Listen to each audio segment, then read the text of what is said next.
Hello and welcome to my podcast. I have been wanting to say those words for so long now, probably a good year. I've been thinking about doing this seriously. For those of you who do not know me, my name is Ryland James, and I am a singer-songwriter, artist from Ontario, Canada. I have been in the music industry for around 7-8 years, and I've been singing my whole life. As of recently, I have also begun really getting serious about teaching and sharing my knowledge with the world and diving into topics such as philosophy, creativity, spirituality, self-help, just the journey of life in general, and the wildness and bizarreness, but also the beauty of it. So those are the topics I'm probably going to speak about in this podcast beyond just my music. But getting back to starting a podcast, yeah, I have been wanting to do this for so long. I have so many things to talk about. I'm such a talker. I have the gift of the gab, as they say. Even though I'm a very quiet person, I really like to talk when I'm interested in something. So I wanted to find a long form space that I could really let that out, because I like to speak a lot on my social media, but I never feel like I can quite get in depth on the topics I want to. And I've seen some of you who do follow me, I've seen that you have spoken about wanting to hear me go more in depth or start a podcast or just do this in general. So here we are. And yeah, for this first episode, I really just want it to be kind of an introduction. I want to tell all of you about myself, about my story, where I've been, where I am, where I'm going. And yeah, just start that basis, that relationship, whether you know me or don't know me at all. I'm going to really just lay it out here. So I don't know. It could be all over the place. It could go off the rails. I am one of those spaghetti brain type people when I'm telling a story. Gemini. So bear with me. But yeah, let's get started. And I am going to tell you my story, and hopefully you resonate with it if you're listening. So I was born in Belleville, Ontario, June 10th, 1999. Yes, I am a zillennial. Cross between Gen Z and millennial. I've never fit into one category. Belleville is a very small town, small city, about 2 hours east of Toronto. And I grew up in an even smaller town of about 2,000 people called Deseronto. And that is about 2.5 hours east of Toronto, for reference. Right smack between Toronto and Ottawa. Very small, rural, southern Ontario, kind of like farm town area. Yeah, very much like trades, sports, those are the types of things that people kind of value. So you can imagine, with me being an extremely sensitive, artistic, kind of feminine person, it was a challenge for me to grow up there. I will be honest, when I look back, as a kid, you don't really know the difference. You don't have a context, but it was a challenge for me growing up. I was always extremely sensitive and always very... like external stimuli was a lot for me all the time. And I remember just having a hard time making friends or relating to other kids. And my mom always talks about how like I hid behind her leg for the first 5 years of my life. It's like, if we were at, like a parade, or if we were at something that generally is thought of as fun for kids, like it was not fun for me. I would hide, and I would cry, and I would get really embarrassed. And that was just who I was. I was always very eager to please the adults around me. I always wanted to do what was right, what was good. I started off as a very early perfectionist, and a lot of adults would describe me as a very well-behaved, very good kid. So there was that. That was kind of my personality as a child. I had one sister for my early childhood. She was about a year and a half younger than me. And then I had another younger sister come in when I was around 9. So about 9 years difference. So I have 2 younger sisters, and my parents were actually both hockey players, like really, really great hockey players. My dad was professional, and my mom was like in the highest you possibly could be in women's hockey at the time. There was no professional league at the time, but she tried out for the Olympics. And unfortunately, they both put their hockey careers aside to start a family, but they both easily could have done it if they wanted to. And I'm thankful they chose the family, because I wouldn't be here if they didn't. But yeah, they were like very working class. My mom was like a waitress and cashier. My dad worked in factories growing up. So yeah, very, very working class family, very kind of just average household in that kind of town. And I was just, I was a kid. I played, I explored, I did very well in school. I was always trying to, again, please, and always trying to achieve. But there was always something in me that was, I think, a little bit different, where I, from a very young age, just had this like mission, this sense of mission. I knew I wanted to do something very big with my life. I didn't fully know what, but everything that I did, I wanted it to be like a big creative venture. And music sort of came to me at a very young age. I just didn't realize it was something I loved so much until I was around like 10 or 11. But even younger than that, like as a toddler, I used to sing constantly in the car. And my mom says like she'd hear me singing with like my deep vibrato from the car seat. And they just kind of knew from a young age that I was going to probably do something musical. My grandma also on my mom's side of the family was very musical. Her dad was in like a gospel quartet in the area that I grew up, and my grandma played gospel piano that she just played from ear. And so I grew up around that kind of music, and that's where the soul and the gospel influence in the music I do now came from. But I was always singing, and I grew up in a very religious family. So I was in churches, but mostly I was in a private elementary Christian school that I went to in Napanee, Ontario, called Cornerstone Christian Academy. Interestingly, Avril Lavigne, who we all know and love, also went to this school and also came from this very small area. And I mention that because I really do think that there are certain factors at play within certain locations that allow people to kind of flourish in a certain way. And I really do think there's something about that pattern with that school that we went to and that town that we came from that I think really did contribute to a certain type of, I like to use the word energy, but it really did. It contributed to a certain type of energy that allowed us to do what we do. But I could get into that. That's a whole topic I won't get into right here and right now. I don't want to ramble. So essentially, I went to this school, and this school that I went to, although very religious, and when I look back now, a lot of religious conditioning that I had to undo, it was very creative and very open to expression in the arts, especially like musical and acting. There was a musical every Christmas and every spring, and it was like a big production. It wasn't just like your typical like, oh, get up and do a song. It was like full on script. We had to learn our parts. We had costume. Like it was the whole, Broadway, what I imagine Broadway to be, rehearsals during class, that kind of thing. So that was really cool to be able to be part of a school that did that type of thing. And I, from just a very young age, although I was so shy, and so many of the teachers even were like, Ryland, like they would come to my parents and be like, Ryland is really quiet and shy, and we're almost kind of concerned. I was just, I don't know. I was very focused on what I knew I wanted to do with my life. And it was to be really excellent at things, which was honestly, if I don't know, for a child, I look back now and I'm like, honestly, I should have just let up and let myself be looser. But at the time, that's just what I knew I wanted to do. And so with music, it's like I was really serious about it, and I would put my hand up, and for whatever reason, I really just wanted to perform. I really wanted to be on stages. I really wanted to sing and to act and to be seen in that light. And there was something that came alive in me when I would get on stage, and I had very little nerves for it as well. I mean, obviously I'd get nervous, but there was just something that just took over. Like it wasn't like I had to try super hard to do it. So yeah, that was kind of my start in it, was singing in musicals.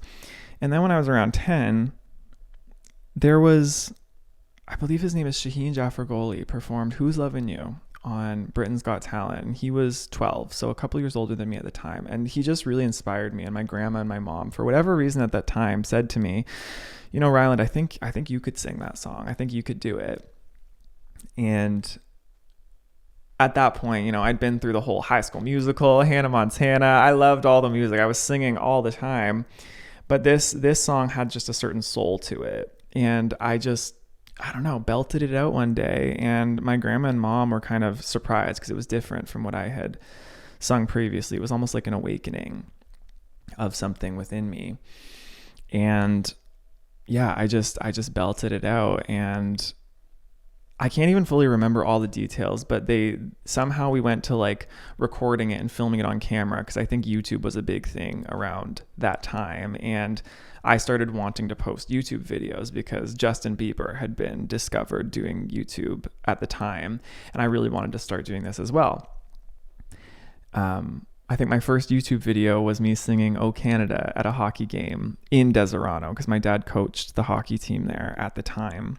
And yeah, I begged my parents to post these videos on YouTube, and we posted this Who's Lovin' You video, and I started posting covers of songs that I liked. One of my most remembered is Baby by Justin Bieber, and I was kind of doing a little dance in the living room. And yeah, I sang Who's Lovin' You, I remember, at school for my teachers, and they just were kind of blown away by it. So I started singing locally and really just took it seriously. And for whatever reason, just in my heart at 10 years old, I knew this is what I want to do with my life. I want to be a musician and I want to be famous. And so I really got serious about it and wanted to do everything I could to learn and grow in that. And I was watching artists like Justin Bieber, like, you know, Cody Simpson back in the day, like Jordan Jansen, these people who were kind of in a similar vein to me, and I really wanted to be like them.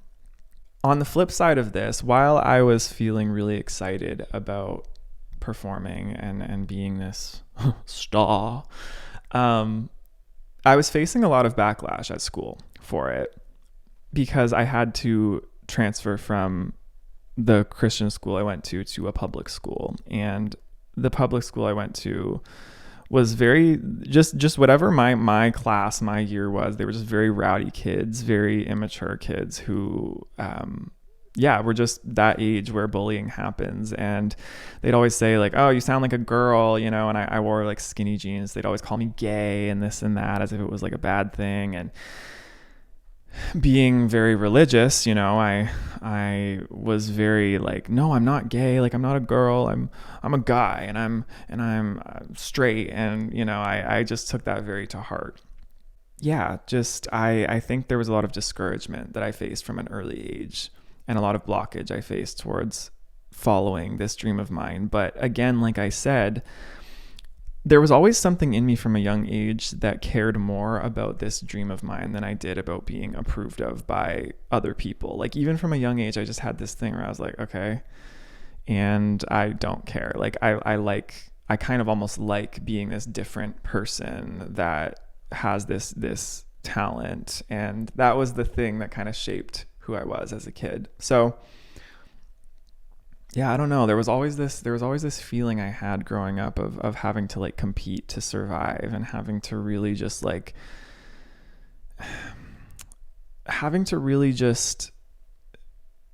learn to adapt to being different. But it was hard. Like, I would give into it a lot, and I would people please, and I would hide my light as time went on. But I'll get into that in a bit.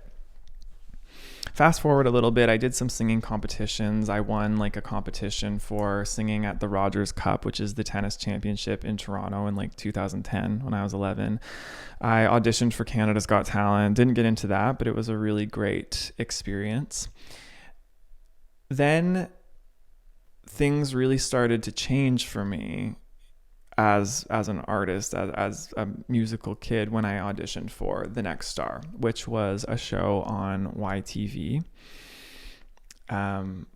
If you are Canadian, and you are around my age, you probably remember it. It was a really huge deal for at least the first few seasons it was on TV. I was on the last season, season 7, but I auditioned for it and I made it. I made it to the top 12, and that was one of the most incredible experiences of my life. I was 14 or 15. Actually, yeah, 14, turning 15 at the time when I did the show. And there were 6 of us because I went to top 12 and then I made it to the top 6. And the top 6 goes all the way to the end of the competition, to the finale, and then there's a winner. So there aren't really like eliminations. It's like a couple months of just the 6 of you doing all of these different episodes and all these different songs and challenges, that kind of thing.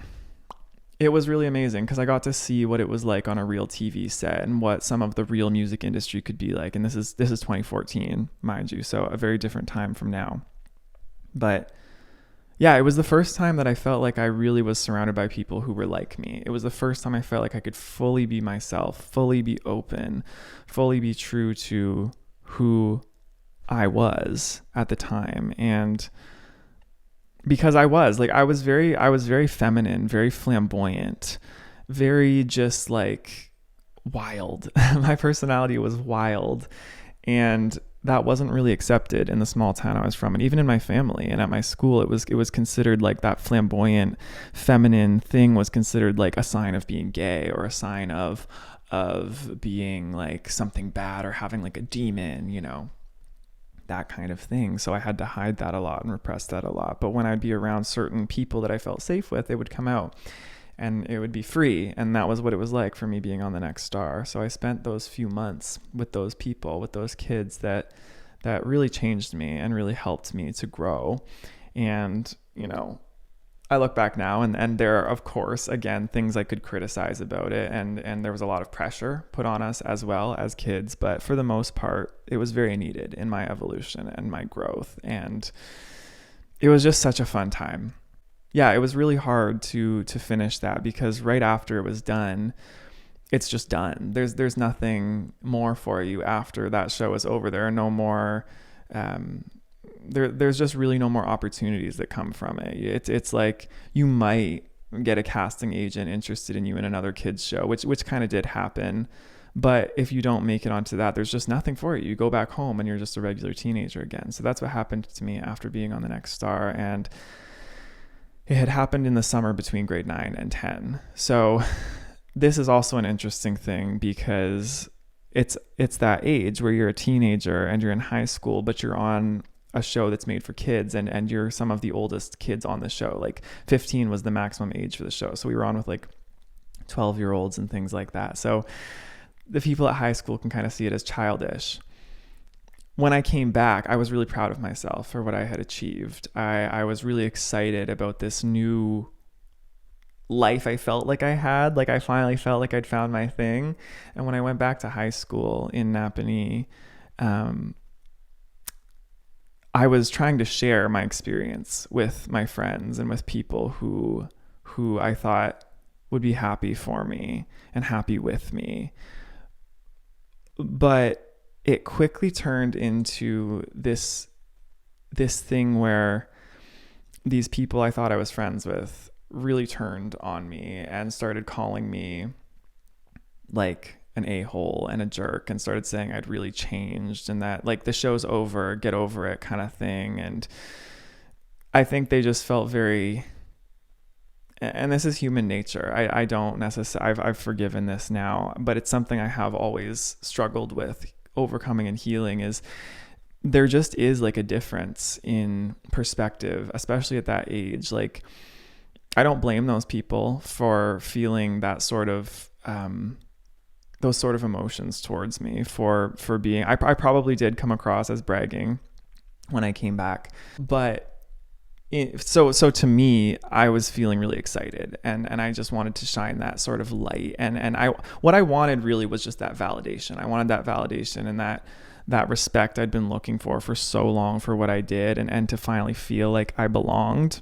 But those kids took it as like a threat. They took it as a threat, like, oh, come back down to earth, Ryland, like it's over kind of thing. And so, yeah, just an interesting dynamic that happened there. But I was very hurt by it. And there were a lot of lies and rumors spread about me in high school. And it made the rest of high school very challenging for me because I would avoid those people that had made those rumors about me, and it just made me feel very small and like I really had to hide who I was. And I wasn't going to be slowing down with my music. Like the Next Star to me was just the first step. I wanted to really be a success in what I wanted to do in the music industry.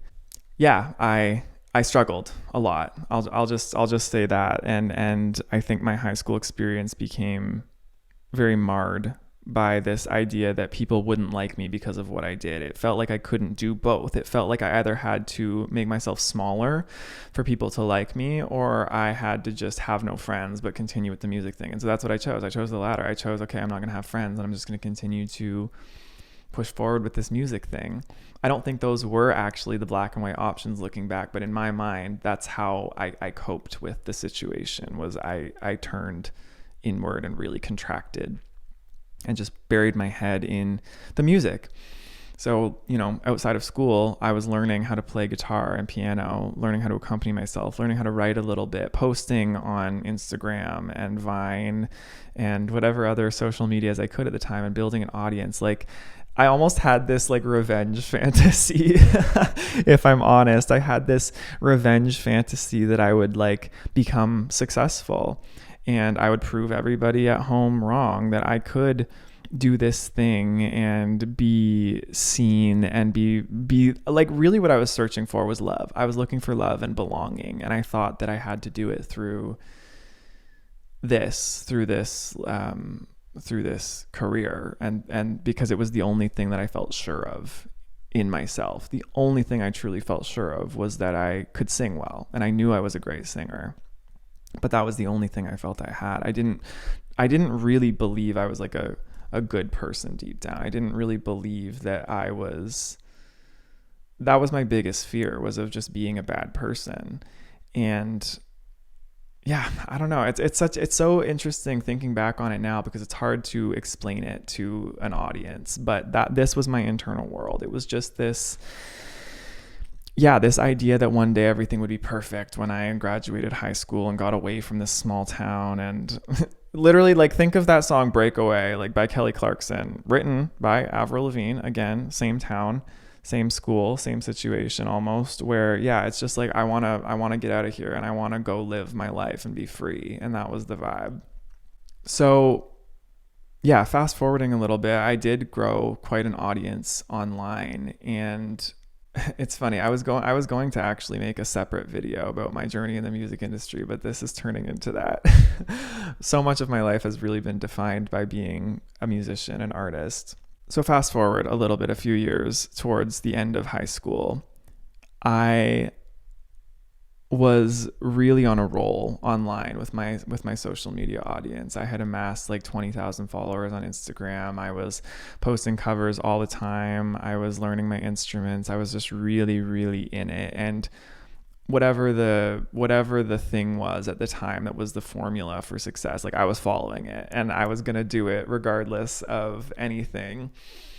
And yeah, I was getting like a lot of likes from a lot of the artists who I was covering the songs. People like James Arthur and Carly Rae Jepsen and Sam Smith were liking my stuff. And I saw the big one that happened was in 2016. Shawn Mendes tweeted me and told me he'd seen my covers and really loved them. And that was a huge boost. That was a huge boost of inspiration, because he was a huge inspiration for me at the time, and he's a year older than me, so like very similar kind of vibe, and he's from a similar area of the world.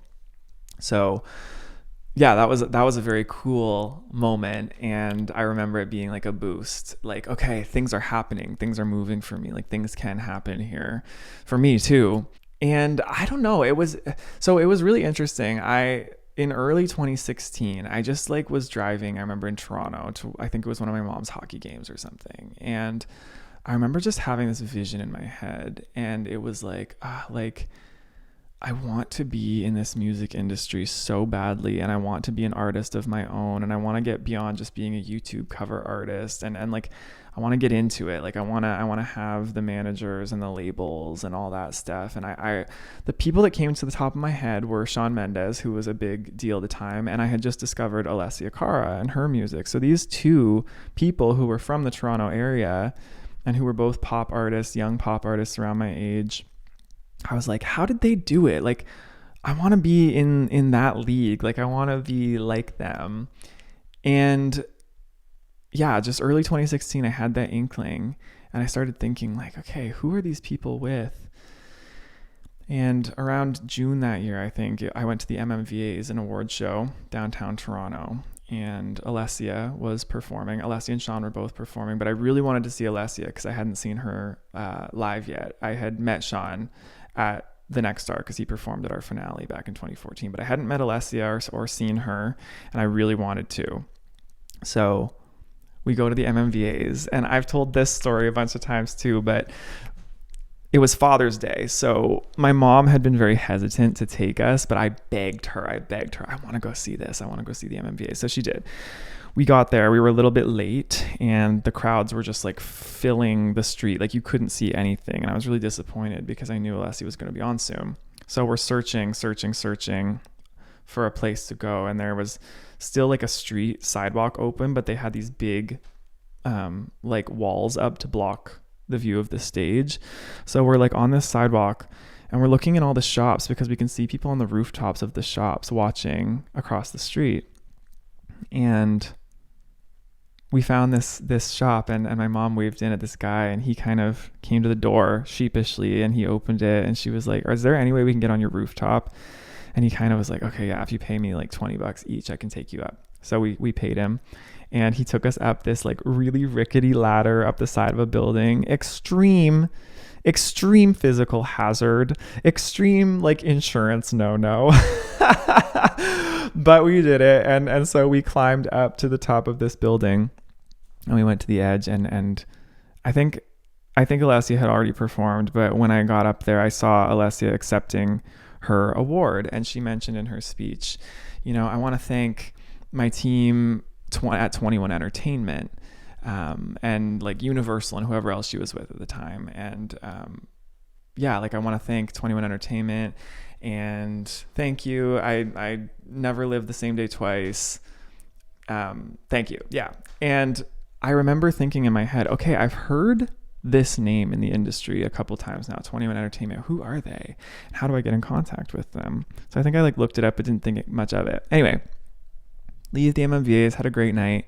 A week later, on Canada Day, July 1st, I'm out in like a boat in the middle of, I was in Barrie, Ontario, like out on a boat with my cousins to watch fireworks, and I see in my Twitter a message pop up, and it's from Tyler Shaw, who is another really great Canadian artist, and who I've admired and respected, and very much did so at the time too. And I was like, whoa, okay. And he messaged me, and he's like, hey, I've heard your music. I'd really love to work on some demos. Like I have some demos here, and I'd love if you came and hung out and worked on them. And I was like, oh my God. Yes, absolutely. So he got me in touch with his manager, and I went and met up and realized like, oh, this manager was from 21 Entertainment. One of those full on just like meant to be, predestined synchronicity moments. And I've had a lot of them in my life, and especially the last few years as I've had spiritual awakening and whatnot, and as I've become more aware. But this was one of those really big ones that I was like, okay, this is like wild that this is happening a week after I was just like, who's 21 and how do I get in contact with them? So I went and I started working with Tyler on these demos, met him and his manager. And then from there, I kind of started to work with a bunch of people in Toronto just on writing and starting to like hone who I was going to be as an artistry, like as a brand. So I was in like grade 12 at the time too. And I remember saying to my teachers and my parents, like, I really want to just figure out how I can do this music thing full time while I'm still in school, still graduate high school, but do music. And I was able to do it through like a co-op program. Apparently Avril did the same thing. So I'm honestly thanking Avril for blazing the path before me because there are a lot of things I don't think I would have been able to do the same way if she hadn't done it before me. So that teacher who had done it for her, she also did it for me in co-op. She let me go do my writing in Toronto, and that was like my credits. Like I was able to do that. And so I did that for like my last year of high school. Yeah, had a bunch of really cool experiences. I ended up meeting Alessia later that year at her show because she was, with 21. One of those, manifestations. I had wanted to see her so badly and had become such a huge fan. And then I found myself on the same team without even trying. Very strange. Then, just time passed. I worked with a bunch of different people in Toronto, was driving back and forth from this small town, like 2.5 hours. My parents were driving me constantly. They were investing so much in it and just driving me. So they are absolute troopers. And that's another thing I have to mention too, is my parents were such a huge integral part of me being able to do what I do because they really did commit. Like they'd take time off work. They wanted me to achieve this dream, which I know a lot of parents do not care for with their kids. Like a lot of parents want their kids to be practical and go to school, and art isn't a real job. But my parents, I think because of their hockey background, were extremely understanding and accepting, and were able to help me with this vision I had for my life. So thank you, Mom and Dad, very much. And thank you, my whole family, for all that you have supported me in doing this. So that was fun, just writing. It was challenging at times too, because I felt a lot of pressure, and I was like only 17, 18 at the time, trying to figure out like who I am and who I want to present myself as, like a brand to the world, because branding was such a huge thing at the time. Still is, but it's not like quite as intense as it was.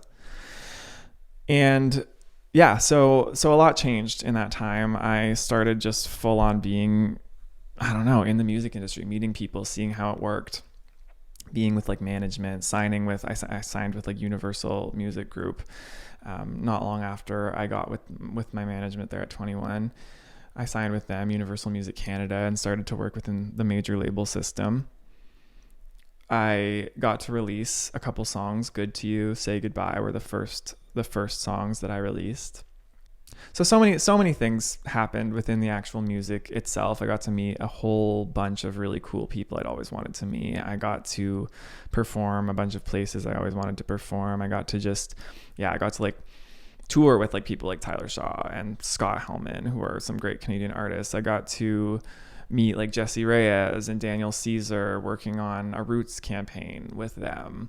I got to go to Europe and LA and write with some really incredible people for my EP, my project. Bunch of cool stuff like that. So I lived a very, kind of an odd, I guess, late teenagehood into my early 20s.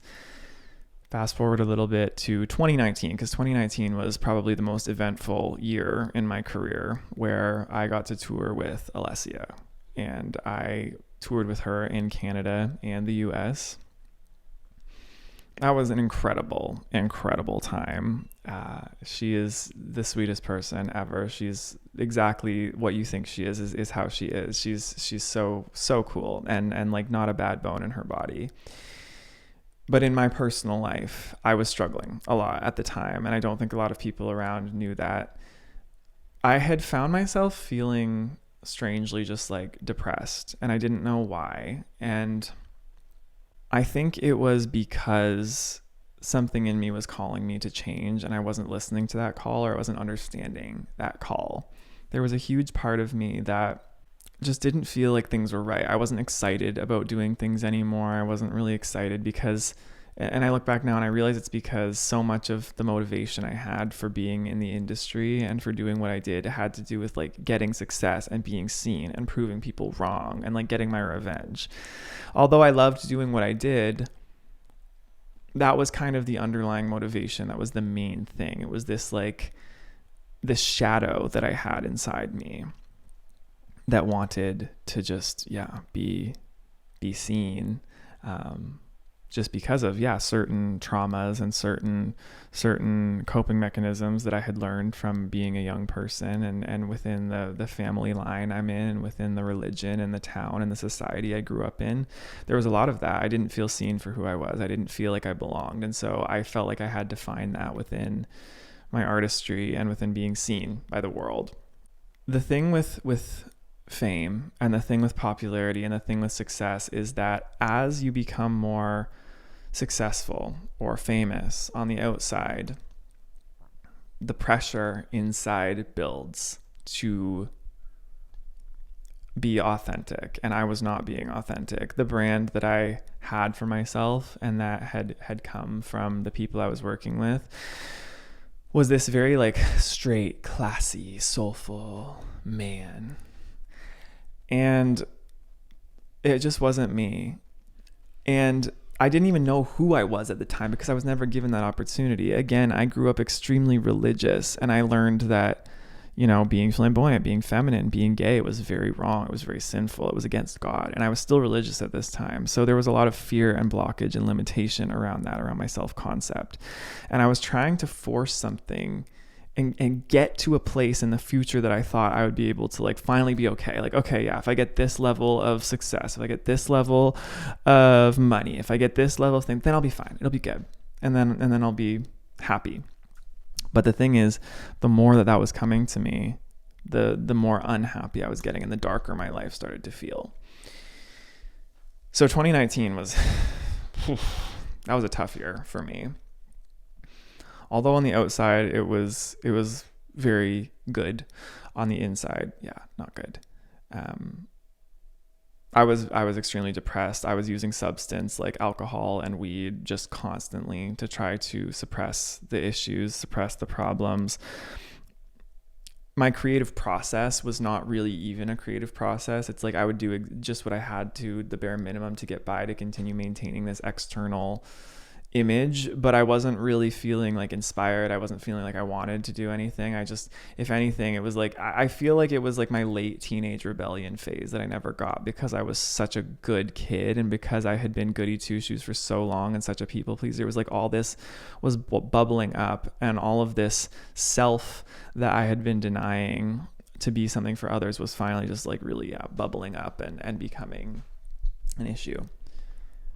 Again, like, I don't want to ramble because it's hard to go into the specifics and the abstractness of what that felt like for me. But I was just highly depressed and anxious and felt like I couldn't live up to the standards of people around me. And during this time of traveling and really just meeting other people, I started to learn that the religious ideas I'd grown up with were kind of not resonating with me anymore, and I started to begin to realize that a lot of them were just outright lies. And I just really, I'm having major deja vu. Sorry, side note, I just got really distracted because I'm just having a very intense moment of deja vu right now. Okay, back to it. Just very, I'm rambling, but just a very difficult time for me personally in my personal life. And the religion was crumbling around me, and my family did not like that. I had some major arguments and tiffs with my family, and started to feel very isolated from them and disconnected from them, and I started to feel very alone. And it was tough because my whole life all I wanted to do was please, and realizing that me stepping into my truth was like hurting other people was so difficult. And I had to undo like almost like generational like enmeshment and just ideas that my family and again that society I grew up in had about what it means to be respectful and like part of a family. And just had to deal with so much backlash, like on the inside and kind of on the outside a little bit too, with certain people. So yeah, really, really tough time. And early 2020, I sold out my first headline tour, which again was very fun, but it was like marred by this crisis I was going through, this sort of dark shadow moment and tower moment, if you know tarot, tower moment in my life. This very big death. And I was resisting it because I didn't know I was allowed to let go. I was trying so hard to hold on to all of these structures and ideas I had, but I had to let them fall. And thankfully I had like my sister through all of this. She was kind of on the same path as me, and we were able to discuss a lot of it. But the pandemic was the big thing that shifted a lot for me. If I had continued on in the way I was going, I would have self-destructed. I absolutely would not be where I am today. I probably would have something very bad would have happened to me if I had continued going in the direction I was going, now that I look back on it. The pandemic was the moment where I was able to really step back and view my life and reflect and say, okay, something's got to change. Around this time too, my queerness, coming out as queer within my own personal life was happening. I was realizing, having like a sexual awakening, and I was realizing I couldn't fake being this straight person anymore. I had repressed my sexuality for my whole life, and I had convinced myself that I was straight. But at this point, like, yeah, all of the like same sex feelings were coming up, and I could not deny it anymore. I was like 20 at the time. And that was a whole backlash from my family and from all the people around me. I thank God again, I had my sisters who understood. But yeah, this few months at the beginning of 2020 was very challenging, very tough. A lot going on, having to recalibrate that. I was just like in a very dark space. Moving forward, I met my boyfriend, Ryan, in like June of that year. We had been talking, and that in itself too was a humongous synchronicity moment. Yeah, he messaged me and commented on my post with 3 purple hearts, which became a song later on that is out. And we just started talking, and I just felt like I'd known him forever. It was so easy to talk. And when we met, it was just this like soulmate connection where it felt like we were re-meeting again for the first time after many past lives. Like, that's what it felt like. And we just both knew, I think, instantly that we were meant to be for each other. Like, you know how a lot of people talk about, oh, if you fall in love instantly, it means that you are becoming like obsessed with someone or attaching to someone. And that probably was part of it too. But there was just something deeper than that. There was something where it was like, when you know, you know. And that was kind of the feeling with him that I had. And so he really saved me from a lot of that darkness I was facing at home as well. I was able to learn what it's like to be an open, free, queer person with him. And when I'd visit him in the city, then we had to kind of part ways the end of that year, do some long distance. He's from Thunder Bay, which is like 19 hours from where I live. Just because of the pandemic, he had to move back home with his family, and I was at home with my family. And so we had to do long distance, and that was really tough for me. But I knew there was hope. There was hope for me with all of this happening. My career music-wise was sort of slowing down a little bit because there wasn't all the outer live shows and traveling happening. I was just doing some stuff from home. And I was able to talk to him often. And also, within all this, something miraculous happened. My family did like a 180 in terms of accepting me being queer. I don't even know how or why, but just somehow, especially my mom, she really came around and became accepting, and she really learned very quickly, which is so rare, I feel like, for someone who's been so indoctrinated in religion for their entire lives to come around and to suddenly like change their mind. It's so rare, and I'm so blessed and grateful to be able to have her and my family be able to turn around like that. So I'm very proud of them for that. And yeah, now everything is amazing. Now everything is great. They're my hugest supporters. And now my mom is like a complete full advocate for LGBTQ plus rights. So yeah, my boyfriend would come visit me, and I'd go visit him back and forth over time while we were doing long distance.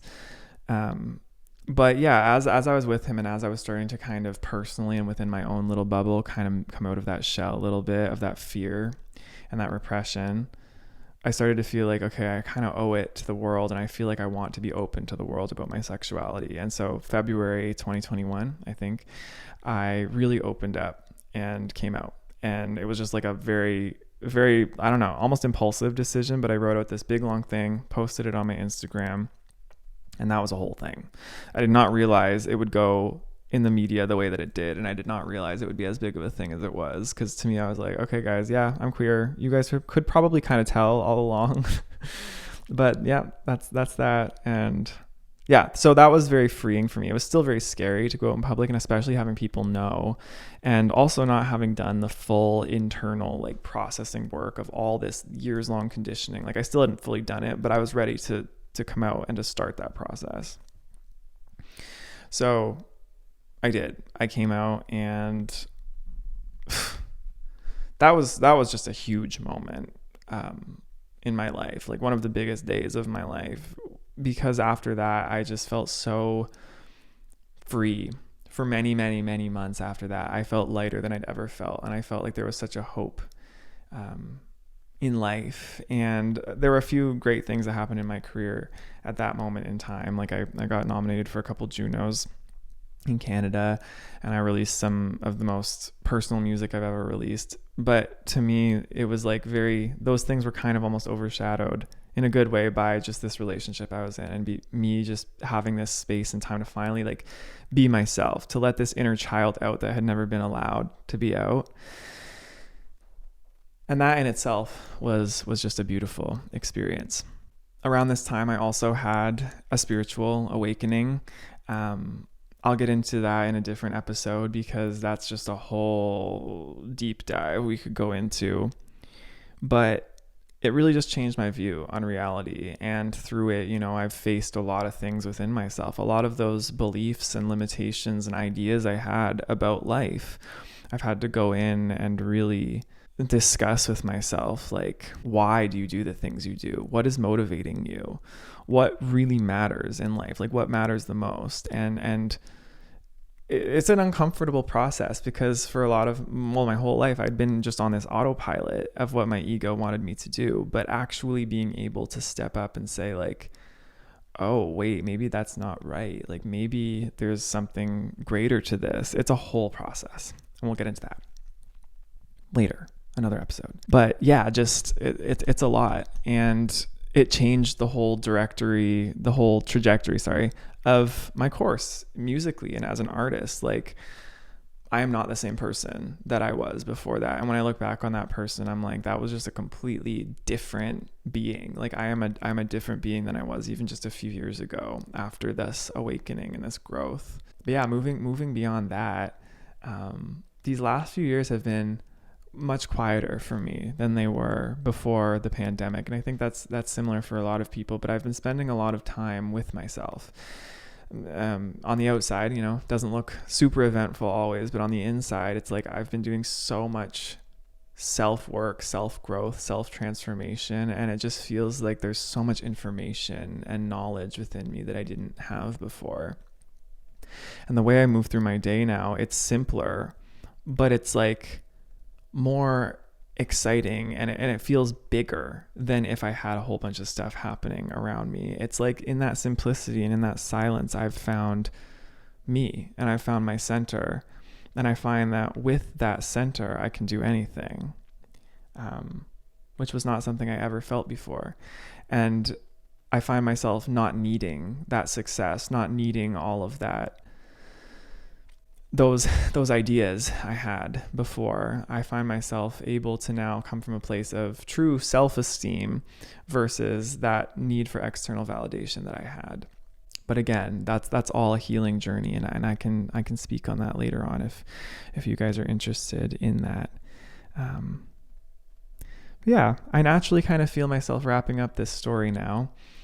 That's a little bit of the overview of my life, and at least the details I can think of on this day at this moment in time that I think are important. There's probably so much more that I missed, and I want to be thorough and open, but I hope you've gotten to know me a little bit more through all of this, and I want to get to know all of you as well through messages, comments. You can head over to my social media. I'm very active on Instagram and TikTok mostly, both Ryland James Music. I have a Facebook page. I really never use Twitter, so it's there, but I never use it. And then, yeah, I'll probably post this on YouTube as well as wherever the podcasts go, Spotify, the Apple Podcast app. But yeah, that's pretty much it up to this point in time. I'm definitely changing a lot, and I'm changing a lot of what I do. I didn't go over the last few years just because a lot of it is very internal, and I kind of want to save that for future episodes. But yeah, musically, I have a lot in the works, and this next year, I'm really, really hoping more is happening externally, because I have had that time to go inward, but I'm ready to really reveal and express what I've learned inside and put it out there. So I'm excited to do so. Yeah. If you guys have any questions, I actually do. I have an email on my link tree in my bios on my social media. Ryland James Inquiries at gmail.com. So if you have any questions or want me to talk about anything, I can definitely do so. But yeah, I'm rambling now again. So thank you for listening to my podcast. I don't even know what the name of it is yet. I was thinking the Ryland James podcast, but by the time you're listening to this, it will have a name. So yeah, check back. I will be posting as often as I feel called. And yeah, I hope to talk again soon. Thanks for listening, and I am sending you so much love. See you soon.